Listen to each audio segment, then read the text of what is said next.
વખત સજા થઈ ગઈ ચેતર વસાવાને તો છૂટવાની તો દૂરની વાત, છૂટવાના જ નથી. કેમ? આવો હું તમને સમજાવી દઉં.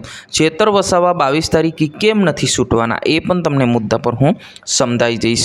હું શૈલેષ ભીલ, તમે જોઈ રહ્યા છો ઈકે ચેનલ. હવે 22 તારીખે કેમ નથી છૂટવાના એ તમને પહેલાં કહી દઉં. કેમ કે એમની પીટીસી છે, એમનો આ જામીન જે છે એ હાઈકોર્ટમાં મંજૂર કર્યા જ નથી, એટલે કે મૂક્યા જ નથી. તો કેવી રીતના છૂટે? હવે તમે વિચાર કરો. તમે એવા ઘણા વિડીયો જોતા હશો કે ભાઈ 22 તારીખે બહાર આવવાના છે, હવે બહાર આવી જશે, એવું નથી મિત્રો.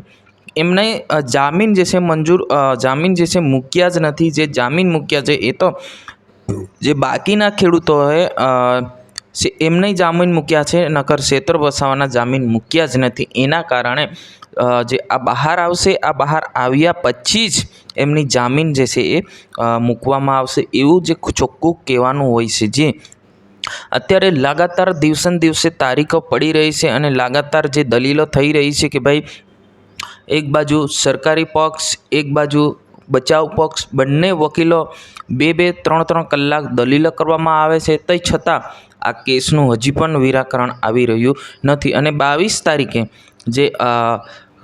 જે કેસ સુનાવણી થવા જઈ રહી છે એની અંદર કદાચ ચેતર વસાવાની પત્ની અને એના સહિત 5 લોકો બહાર આવી શકે છે.